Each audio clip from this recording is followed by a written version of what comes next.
Vijana Vallabha Girivardhari Vijana Vallabha Girivardhari Yasura Nandana Braja Jana Ranjana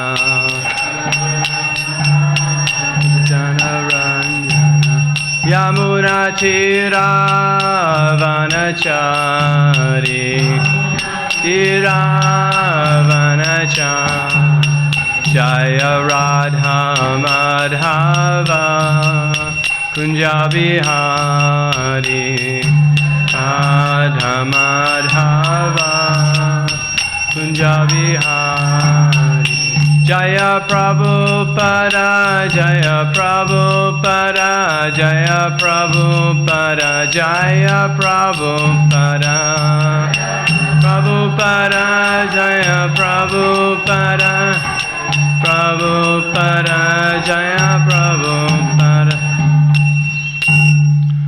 Jaya Vishnupada, Paramahamsa, Parivakacharya, Sarva Sadashri Srimad, His Divine Grace, A.C. Bhaktivedanta Swami Srila Prabhupada Ki, Ananta Koti Vaishnava Ki, ISKCON Founder Acharya, His Divine Grace, A.C. Bhaktivedanta Swami Srila Prabhupada Ki, Namacharya Srila Haridas Thakur Ki, Prem Se Kaho Shri Krishna Caitanya, Prabhu Nityananda, Shri Advaita Gadadha, Shivasati Gaura Bhaktivinoda Ki, Shri Shri Radha Krishna Go Gopinath Sham Kunda Radha Kunda Giri Govardhan Ki, Vrindavanam Ki, Mayapurdam Ki, Gangamaya Ki, Yamuna Ki, Tulsidevi Ki, Samaveda Bhaktivinoda Ki, Harinam Sankirtan Ki, Priyatmadanga Book Distribution Ki, Sharan Distribution Ki, New Govardhan Ki, New Govardhan Ki, Go Premanande, Hare Hare. All glories to some of the devotees, Hare Krishna. All glories to some of the devotees, Hare Krishna. All glories to some of the devotees, Hare Krishna. All glories to Sri Sri Gauranga, Sri Gauranga. All glories to Srila Prabhupada. Jaya Jaya Sri Chaitanya Jaya Nityananda. Jaya Advaita Chandra Jaya Gaura Bhaktivinoda. Jaya Jaya Sri Chaitanya Jaya Nityananda. Jaya Advaita Chandra Jaya Gaura Bhaktivinoda. Jaya Jaya Sri Chaitanya Jaya Nityananda. Jaya Advaita Chandra Jaya Gaura Bhaktivinoda.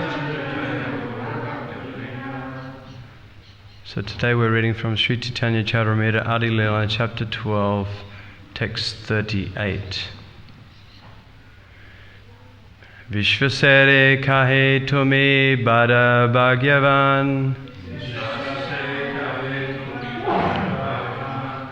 Tomare karila danda prabhu bhagavan Vishvasere kahe tumi bada bhagyavan Tomare karila danda prabhu bhagavan Vishvasere kahe tumi bada bhagyavan Tomare karila danda prabhu bhagavan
Anyone else? Okay. Vishvasere unto Kamalakanta Vishvasa. Kahe said to me, you, Bada, very much. Bhagyavan, fortunate. Tamare, unto you. Adi-lila, did. Danda, punishment. Prabhu, the Lord. Bhagavan, the Supreme Personality of Godhead. Translation and purport by His Divine Grace A.C. Bhaktivedanta Swami Srila Prabhupada Ki. Seeing Kamalakanta Visvasa unhappy, Advaita Acharya Prabhu told him, "You are greatly fortunate to have been punished by the Supreme Lord, the Personality of Godhead, Lord Caitanya Mahaprabhu." Please repeat. Seeing Kamalakanta Vishvasa unhappy, Advaita Acharya Prabhu told him, "You are greatly fortunate to have been punished by the Supreme Lord, the Personality of Godhead, Lord Caitanya Mahaprabhu." Purport. This is an authoritative judgment by Sri Advaita Prabhu. He clearly advises that one should not be unhappy when reverses come upon him by the order of the Supreme Personality of Godhead. A devotee should always be happy to receive the fortune awarded him by the Supreme Lord, which seems pleasant or unpleasant according to one's judgment. So I'll just read a few more verses. I'll just read the English. Formerly, Lord Caitanya Mahaprabhu always respected me as his senior, but I did not like such respect. Therefore, my mind, being afflicted by unhappiness, I made a plan. Text 40. Thus I expounded the Yoga Vashishta, which considers liberation the ultimate goal of life. For this, the Lord became angry at me and treated me with apparent disrespect. Purport. There is a book of the name Yoga Vashishta that Mayavadis greatly favour because it is full of impersonal misunderstandings regarding the Supreme Personality of Godhead, with no touch of Vaishnavism. Factually, all Vaishnavas should avoid such a book, but Advaita Acharya Prabhu, wanting punishment from the Lord, began to support the impersonal statements of the Yoga Vashishta. Thus, Lord Caitanya Mahaprabhu became extremely angry at him and seemingly treated him disrespectfully. Text 41. When chastised by Lord Caitanya, I was very happy to receive a punishment similar to that awarded Sri Mukunda.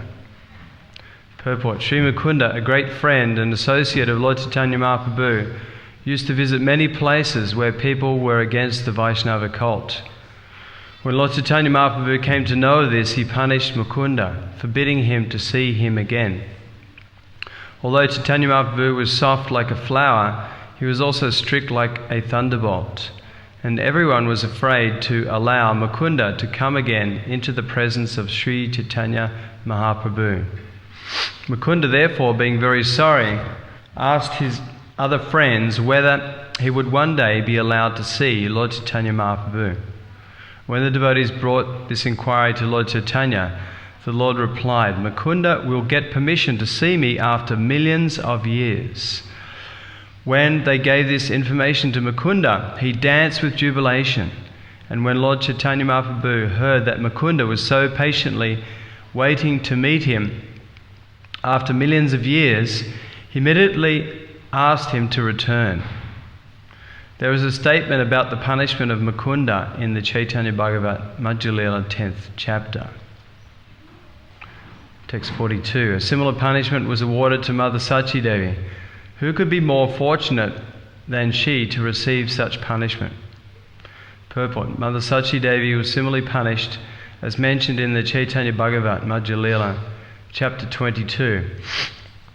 Mother Sachi Devi, apparently showing her feminine nature, accused Advaita Prabhu of encouraging her son to become a sannyasi. Caitanya Mahaprabhu, taking this accusation as an offence, asked Sachi Devi to touch the lotus feet of Advaita Acharya to mitigate the offence she had supposedly committed. Text 43. After pacifying Kamalakanta Vishvasa in this way, Shri Advaita Acharya Prabhu went to see Caitanya Mahaprabhu. Text 44. Shri Advaita Acharya told Lord Chaitanya, I cannot understand your transcendental pastimes. You have shown more favour to Kamalakanta than you generally show to me. The favour you have shown Kamalakanta is so great that even to me you have never shown such favour. What offence have I committed at your lotus feet so as not to be shown such favour? Purport. This is a reference to Lord Caitanya Mahaprabhu's former punishment of Advaita Acharya. When Advaita Acharya Prabhu was reading Yoga Vishishta, Lord Caitanya Mahaprabhu beat him, but he never told him not to come in his presence. But Kamalakanta was punished with the order never to come in the Lord's presence. Therefore, Sri Advaita Acharya Prabhu wanted to impress upon Caitanya Mahaprabhu that he had shown more favour to Kamalakanta Vishvasa because he had prohibited Kamalakanta from seeing him, whereas he had not done so to Advaita Acharya. Therefore, the favour shown Kamalakanta Vishvasa was greater than that shown Advaita Acharya. Hearing this, text 46, hearing this, Lord Caitanya Mahaprabhu laughed with satisfaction and immediately called Kamalakanta Vishvasa. Text 47. Advaita Acharya then said to Caitanya Mahaprabhu, why have you called back this man and allowed him to see you? He has cheated me in 2 ways. Text 48. When Caitanya Mahaprabhu heard this, his mind was satisfied. Only they could understand each other's minds. Translation, text 49. Lord Caitanya Mahaprabhu instructed Kamalakanta, you are a Bolia, one who does not know things as they are. Why do you act in this way? Why do you invade the privacy of Advaita Acharya and damage his religious principles? Purport. Kamalakanta Vishvasa, out of his ignorance, asked the king of Jagannath Puri, Maharaj Prataparudra, to liquidate the 300 rupee debt of Advaita Acharya. But at the same time, he established Advaita Acharya as an incarnation of the Supreme Personality of Godhead. This is contradictory. An incarnation of the Supreme Godhead cannot be indebted to anyone in this material world. Caitanya Mahaprabhu is never satisfied by such a contradiction, which is technically called rasabhasa, or overlapping of one humour rasa with another. This is the same type of idea as the contradiction that Narayan is poverty-stricken, Darija Narayan.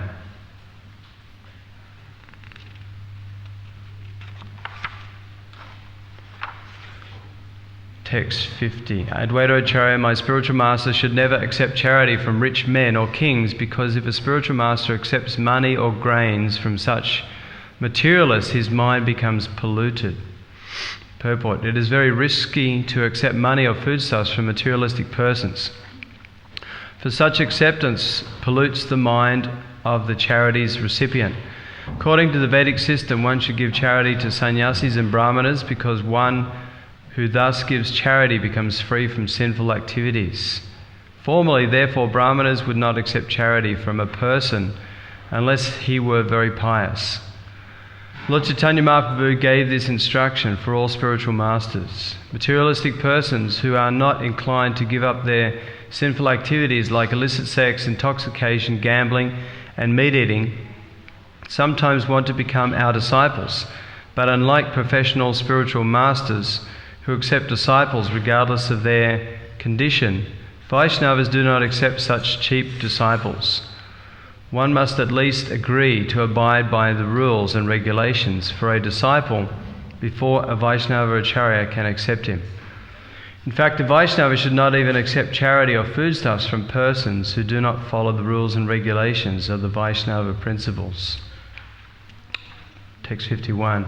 When one's mind is polluted, it is very difficult to remember Krishna And when remembrance of Lord Krishna is hampered, one's life is unproductive. Purport: a devotee should always be alert, keeping his mind in a sanguine state so that he can always remember Lord Sri Krishna. The Shastra states, Smartavya Satatam Vishnu. In devotional life, one should always remember Lord Vishnu. Srila Sukadeva Goswami also advised Maharaj Parikshit, Smartavyo Nijasa. In the second canto, first chapter of Srimad Bhagavatam, Sukadeva Goswami advised Parikshit Maharaj, Tasmat Bharata Savatma, Bhagavan Ishvaro Hari, Shrottavya Kitatavyascha, Smartavyascha Chitabayam. O descendant of King Bharat, one who desires to be free from all miseries must hear, glorify and also remember the Supreme Personality of Godhead, who is the Super Soul, the Controller and the Saviour from all miseries. Bhagavatam 2.1.5. This is the summary of all the activities of a Vaishnava, and the same instruction is repeated here. Krishna Smriti Vinuhaya Nishvala Jivana. Srila Rupa Goswami states in Bhakti Rasamrita Sindhu, Avyata Kalatvam. A Vaishnava must be very alert not to waste even a second of his valuable lifetime. This is a symptom of a Vaishnava, but association with pounds and shillings men or Vishayis, materialists, who are simply interested in sense gratification, pollutes one's mind and hampers such continuous remembrance of Lord Krishna. Sri Caitanya Mahaprabhu therefore advised Asat Sangha Tyag, a Vaishnava Acharya. A Vaishnava should behave in such a way as to never associate with non-devotees or materialists. C.C. Adi-lila 2287. One can avoid such association simply by always remembering Krishna within his heart. Text 52. Thus one becomes unpopular in the eyes of the people in general, for this damages his religiosity and fame. A Vaishnava, especially one who acts as a spiritual master, must not act in such a way. One should always be conscious of this fact. Text 53. When Caitanya Mahaprabhu gave this instruction to Kamalakanta, all present considered it to be meant for everyone. Thus Advaita Acharya was greatly pleased. Om Gyana Chamrandasya Gyananjana Salakaya Chakshu Umala Tamjena Tasma Shri Gurave Namaha. Hare Krishna, everyone. Dear Vaishnavas, so by the blessing of all the Vaishnavas, we can say something relevant and pertinent to these wonderful pastimes of Caitanya Mahaprabhu and his associates and the wonderful philosophy of Krishna consciousness. So I just read a few extra verses just so that we can get the gist of the story of Lord Caitanya Mahaprabhu punishing Kamalakanta. So as we're hearing, Kamalakanta, he was punished by Caitanya Mahaprabhu because, on the one hand, he was stating that Advaita Acharya is an expansion of Lord Caitanya Mahaprabhu. He is non-different. He's the Supreme Personality of Godhead, also part of the Panchatattva. But on the other hand, he was saying that Advaita Acharya is owing a debt of has a debt of 300 rupees. So Caitanya Mahaprabhu was pointing out that this was contradictory, and that therefore he punished Kamalakanta that I never want this person to come here again. And Kamalakanta Vishvasa, he was very upset, but then Advaita Acharya went on to tell him of many other great devotees. There's 3 other great devotees who received different punishment from the Lord. Does anyone remember their names? Nadasachi? No, it was Mukunda, and the other one was Advaita Acharya himself. So Advaita Acharya was giving the examples of these other devotees, and he was also stating that, you Kamalakanta Vishvasa, you're more fortunate than me, because Lord Caitanya, he chastised me because I was siding with the Mayavad philosophy, the Yoga Vishishta that the Mayavadis greatly favour. But he punished me by stating that this is not the Vaishnava philosophy, this is Mayavad philosophy, this is very dangerous that you're preaching this philosophy and siding with this philosophy. But he didn't banish me from his presence. Whereas you, Kamalakanta, you've been banished from his presence, so you're more fortunate. And then we read the pastime of Sri Mukunda, who he used to visit many places where people were against the Vaishnava cult of Lord Caitanya Mahaprabhu. So because of this, Lord Caitanya, when he came to know this, he punished Mukunda and said that he forbade Mukunda from ever seeing him again for like millions of births. But Mukunda, he realized that the punishment of the Lord forbidding him was not forever. It was only for millions of births. It wasn't for eternity. So he understood that in one day he would see the Lord again. And he was dancing in ecstasy that one day in the future, after millions of births, he would see the Lord again. And so when Lord Caitanya understood that Mukunda was patiently waiting to see the Lord even for millions of births, he immediately asked him to return. And then the punishment of Sachi Devi was that she was criticizing Advaita Acharya because he was encouraging Lord Caitanya to take sannyas. She was saying, why are you encouraging my son to take sannyas? So Lord Caitanya, when he came to know this, he said to Mother Sachi that you have to go and beg forgiveness from Advaita Acharya. You have to bow down and grab his lotus feet and beg forgiveness. And then later on, as we were reading, Caitanya Mahaprabhu, when Advaita Acharya said, you have shown Kamalakanta, the favour you have shown Kamalakanta is so great, you've not even shown me this favour. What offence have I committed at your lotus feet as not to be shown such favour? So that when he said that, then Lord Caitanya Mahaprabhu laughed with satisfaction and he called Kamalakanta Vishvasha back. But when he called him back, as we hear in the next few verses, Lord Caitanya Mahaprabhu, he chastised him.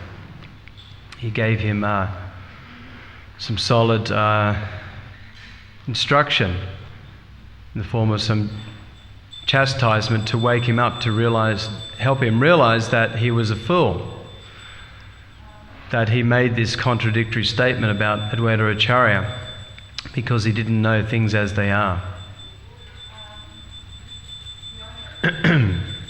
And in this way, in one of the next verses, it states that all the devotees, everyone present, they considered that these instructions given to Kamalakanta were good for all of them.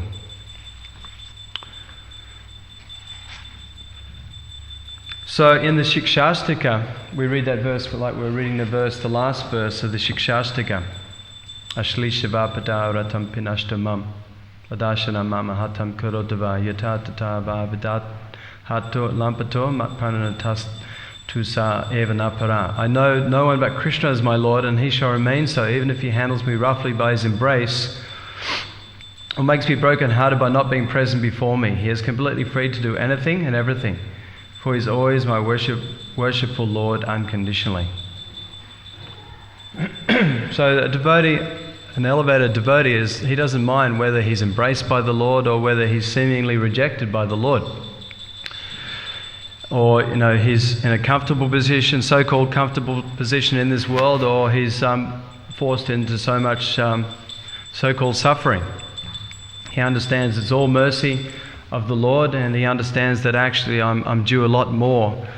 Even if he's suffering, I'm due a lot more suffering than this, but it's only by the mercy of the Lord that I'm not suffering so much. Like Srila Prabhupada, once he got his finger cut, and he was saying, if I wasn't a devotee, then it would have been my whole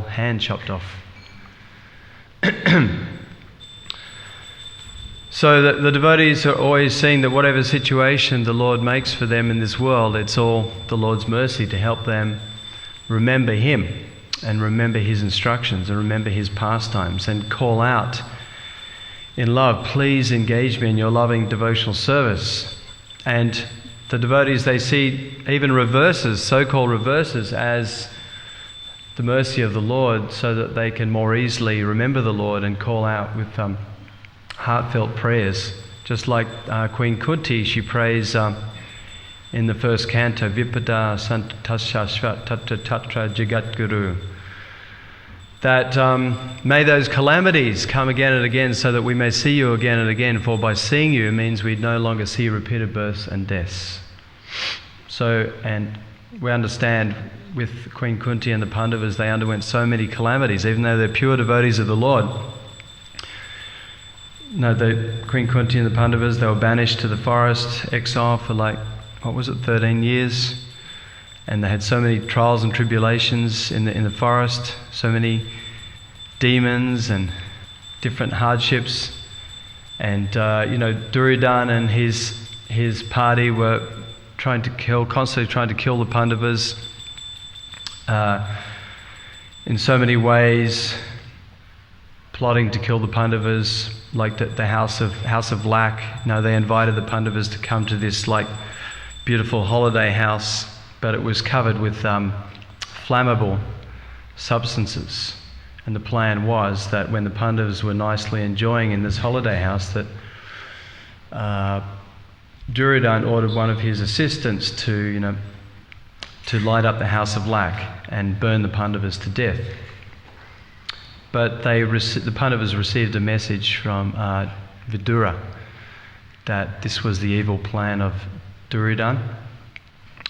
So when they were in that palace, before the palace was lit up, they dug a tunnel under the palace. And so when the palace was started to burn, they just went out the tunnel and they escaped. So many different stories are there of the Pandavas and Queen Kunti, but still she was praying like this. And like Bhaktivinoda Thakur, he prayed that, my Lord, even if you want me to take birth again in this material world, I do not mind, as long as I can take birth in the family of your devotees, in the house of your devotees, even as an insignificant insect.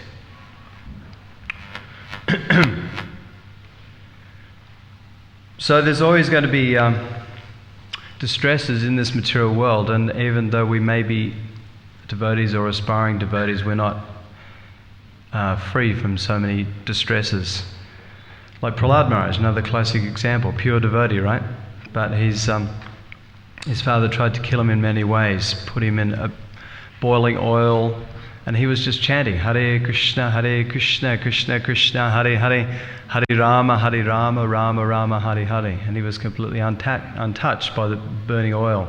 He was put under the feet of stampeding elephants, and he was unaffected. He was thrown into pits of snakes. They didn't bite him. His Hiranyakasipu's agents tried to kill him with pitchforks. They couldn't kill him. And eventually, he was fed a poisonous cake, but he just offered the cake up to Krishna and ate it, and he was totally unaffected. And then he was thrown off the cliff by his own father. Thrown off the cliff, and he kept on chanting Hare Krishna, had full realization that he was protected always by the Lord. And Krishna was there at the bottom of the cliff to catch him. So, as all devotees, and even ourselves, aspiring devotees, there may be so many distresses. Maybe sometimes we're put into nice situations, and the devotees also realize that's the mercy of the Lord. But even with so many distresses, we should always realize that this is great mercy of the Lord to help us remember Krishna, call out to Krishna, to be fixed in devotional service and not be affected by these so-called distresses. They're so-called because they don't affect the soul.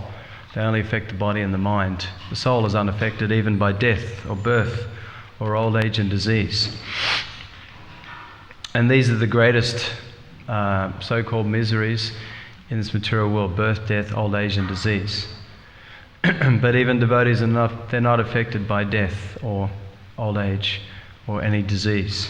And many devotees have maybe many different types of disease or suffer greatly from old age, but still they're fixed in their devotional service. They're undaunted from remembering Krishna, from engaging in Krishna's devotional service. They go on with their preaching activities. So we should always be in this consciousness that no matter what happens to us, we may be, like there's a verse in the first canto that states that even if one is blasphemed or neglected or ridiculed or defamed or even spat upon or even urinated upon by bad men, he should not give up his devotional service to the lotus feet of Krishna. And Prabhupada gives an example. A devotee, he's like a machine that makes hay, one of those hay-making machines. Whether you put that machine in hell or heaven, it goes on making hay bales. So a devotee, whether he is to go to hell or heaven, or he goes to the spiritual world, or he's here on earth, then he goes on with his pure devotional service to Krishna. That's another verse. I can't remember if it's in the first canto. Narayana parasave. Can anyone remember where that verse is? Narayana parasave nakutashtana bibhiti svaga pavaga narakeshu api tulyata dashana. That the devotee, whether he's put in hell or heaven or has achieved liberation, he does not mind any situation. He goes on engaging in devotional service to Krishna.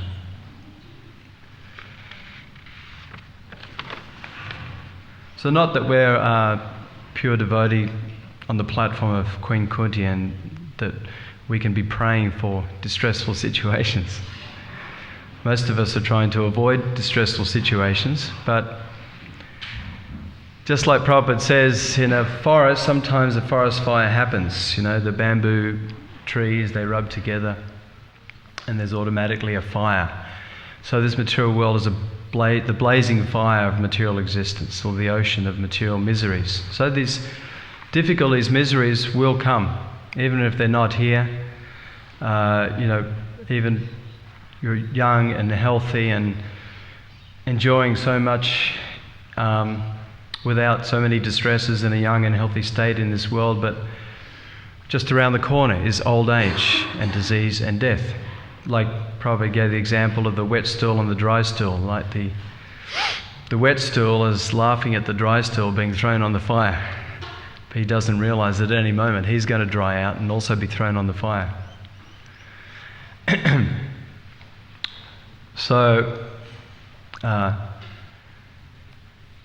So in Krishna consciousness we're taught that all these so-called pleasures and distresses, they're just affecting the body and the mind. The soul is always transcendental. The soul is even free from death and free from birth and free from old age and disease. The soul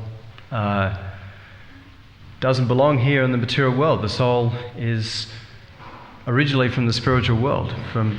We come from either Vaikuntha or Goloka Vrindavan, where the soul is eternal, full of happiness and full of knowledge.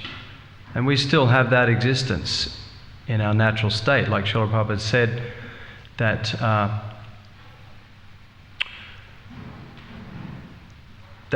just as like water, its natural state is liquidity, but sometimes it's frozen in winter. But when the sun comes out, as the weather warms up, then the water comes back to its natural state.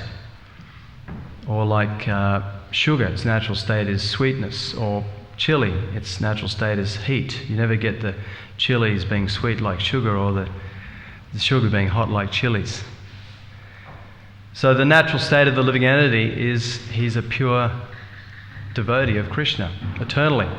But in our conditioned state, that natural love for Krishna has been covered over since time immemorial in this material world, for millions of births. That pure Krishna consciousness has been covered over. But if we take to the chanting of the Hare Krishna Maha Mantra, dancing and ecstasy, taking prasadam, engaging in many varieties of devotional service, associating with devotees, preaching Krishna consciousness. All these activities can bring about that dormant love for Krishna. Just as one who is expert can rub sticks together, even though you can't see the fire in the wood, if you rub the sticks together, if you're expert, you can bring out fire. So that love for Krishna, dormant love for Krishna, cannot be seen within living entities, but in the right association of advanced devotees and taking up the bona fide process of Krishna consciousness, even the most fallen soul in this world can be brought again to the platform of pure Krishna consciousness.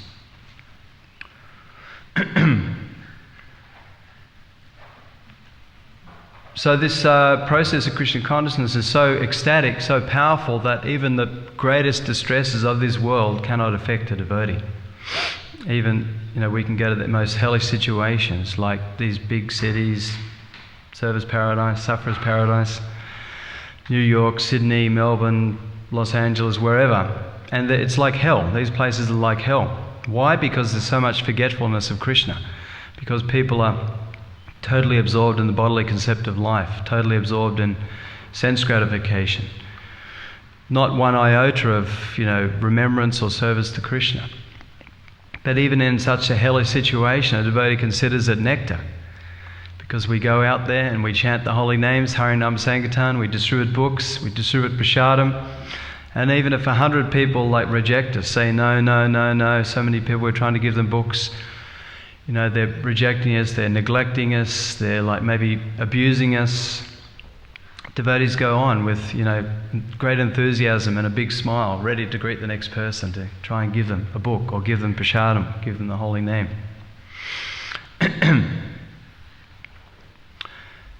And just like in the last week, you've had these, the crazy school kids come from all over the country, and they're just racing around like mad in Service Paradise and Byron Bay, just like chooks without a head, right? Sometimes people, they chop off the heads of a chook. The chook is still running around for some time. It looks like it's alive, but it's actually dead. So these kids, they're like Srila Prabhupada says, flapping dead body. It looks like they're all together and they're enjoying and they're alive, but spiritually they're completely misdirected, completely dead. So the devotees are coming along and giving them little drops of nectar, touching them with the holy name and the books and prasadam, and rejuvenating their Krishna consciousness. And even though there are so many crazy people out there at the moment, the devotees are in ecstasy because it's a wonderful place to give thousands and thousands of conditioned souls the holy names, and many people take books and inviting, many people inquiring about, the philosophy of Krishna consciousness and wanting to come to our centres. So devotees are prepared to tolerate even the greatest hardships. Even many devotees preaching in countries where it's freezing cold, but the devotees are going out in minus 30, 40, like in Russia or different countries. We can't imagine such temperatures where it's minus 30 or 40, but the devotees are going out every day distributing books, preaching to the conditioned souls.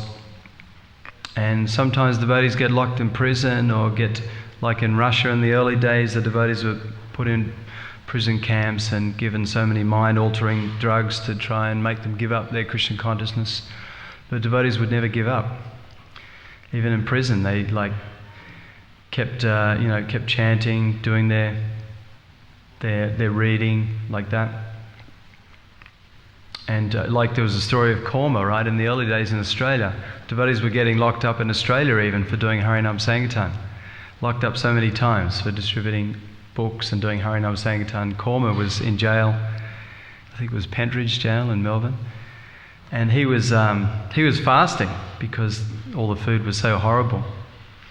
It was, practically all meat, maybe a few steamed vegetables, and it was cooked by non-devotees, so he was fasting. And he drew so much attention from fasting.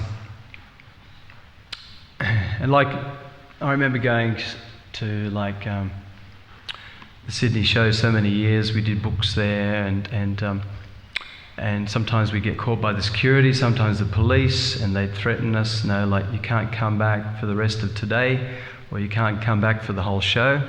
But the next day we'd be back again. And sometimes they catch us again, but they never lock us up. They just walk us to the gate. But we were considering that, for a higher cause, even if we're getting chastised by the police or the council, the security, this is a higher cause to try and give these thousands and millions of people Krishna consciousness. So we tolerate getting chastised by the authorities, and we'd say yes, okay, we won't come back. Then we'd all come back the next day.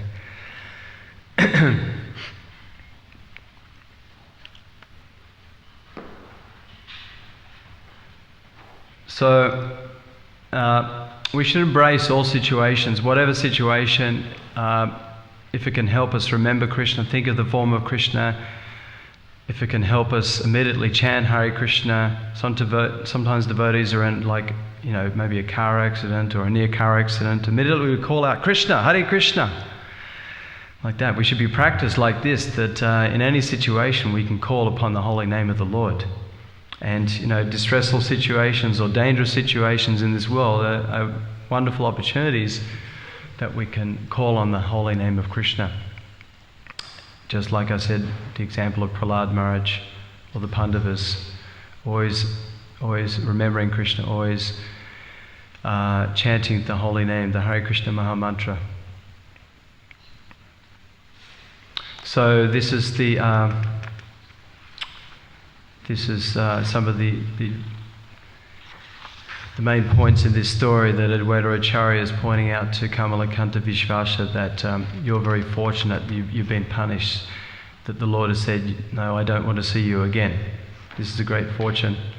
And how he relates the different stories that are like this. Mukunda, Sri Mukunda, Sachi Devi, and Advaita Acharya himself. Advaita Acharya, he's the Supreme Lord, and he's also getting punished by Caitanya Mahaprabhu.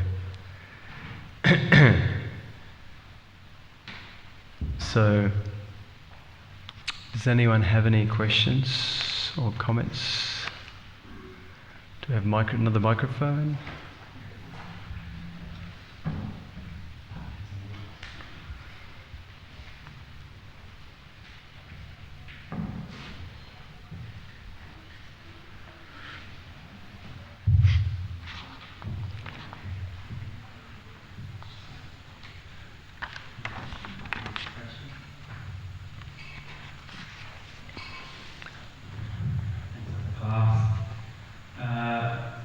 Towards the end you touched on the book distribution and how it's a higher cause, being out, going to Easter shows, and I remember last year we were going to the shopping centres.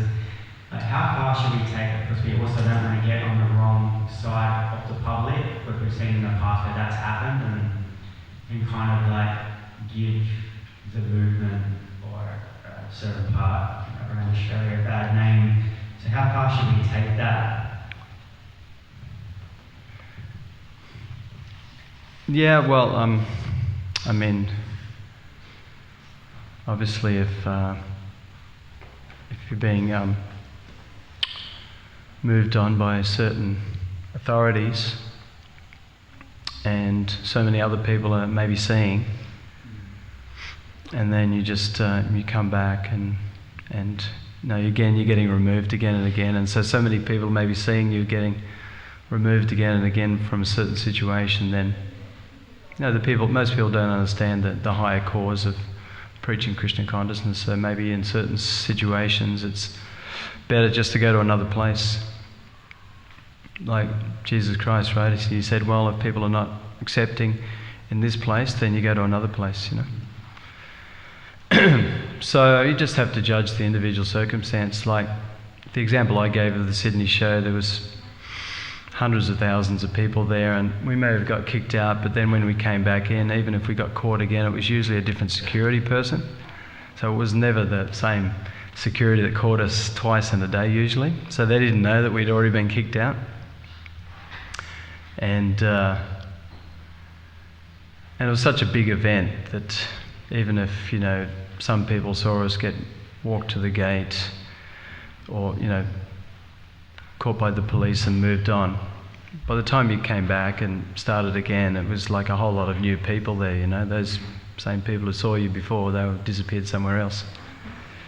But, you know, if you go to, say, a smaller event like, you know, a restaurant or something like that, and you're distributing books and you get moved on, and if you come straight back, it's the same people there. So you've got to be intelligent. And there's so many other places to go anyway, and so many other people. So it's not that you have to go back to the same place. But, I mean, yeah, like the example I gave of the show was like, you know, we'd have our books there, so we'd get kicked out. So we'd have to come back to get the books anyway, because the books were hiding. By the time you got back in, we think, well, let's try it again. And sometimes you wouldn't get caught for the rest of the day, you know. So, and it was a place where you could give out like a few hundred books in a day, whereas on the street you might only give out 50 books. So it's a great place to take advantage of maximising the book distribution. Anyone else have comments on this question or any other questions? So the topic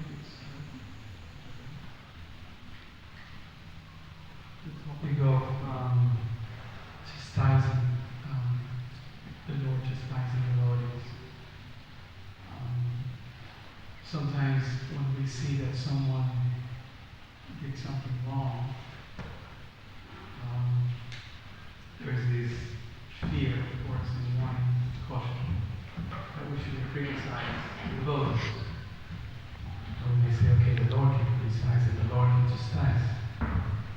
But Bhaktivinoda Thakur explains in his book, Adi-lila, that sometimes devotees need to be chastised or things need to be called out because otherwise, like Rupa Goswami says, if we don't follow the rules, then it creates havoc in society, disturbance in society. The same way, Bhaktivinoda Thakur gives a sort of a criteria that if you chastise someone for the sake of your falsity, then that's to be condemned.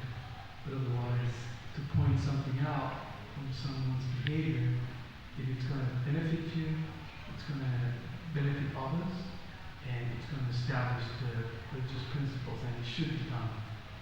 So, in terms of this chastising and pointing things out, it seems sometimes like a gray area, kind of, you know, don't say anything because aparat, etc. So what is your take on that? Stay aloof totally, or sometimes you see the pendulum in regards of things which are abominable, shall we say. Yeah, it's a very good question. Sometimes it's hard to think, should I or some other devotees know, should this person be chastised? Should we give them some chastisement, or should we just let it go? But there should be correction, because if they're not corrected, then there's a tendency they'll do it again, because they'll think, well, it's okay, no one chastised me, it must be not very bad, to do a certain thing. And even in the material world, even in Kali Yuga, even though it's such a horrible situation, still they have their laws, and if you break the laws, like Prabhupada says, if you drive on the wrong side of the road, you get a punishment. Either you have a car accident, or you get a fine, or you go to jail. Or if you, like Prabhupada says, in the wartime, a soldier can kill so many other soldiers on the opposing side, and he'll be awarded so many medals. But out of wartime, if he just kills one civilian in the street, he gets punished by either going to jail or maybe death penalty in some countries. So they have all their laws and corrections out there. So why not within our society, if devotees do something wrong? But it has to be also the right person, like chastising or correcting a devotee. Like a junior devotee shouldn't be in the position of correcting like a senior devotee or chastising a senior devotee. Maybe a junior devotee may see a more senior devotee like doing something wrong, so he should go to a more senior personality, or senior even to that person who committed the mistake, and ask that devotee if he can approach the person and chastise or correct them. And as you say, like, chastisement should be free from false ego, that we're doing it just to, like, lord it over the other devotee and show that, no, you're fallen devotee, and look at me, I'm so Krishna conscious, and no, you should listen to me. So it should be free from false ego. We're doing it out of, like, trying to help that devotee and out of kindness, so that they become awakened to their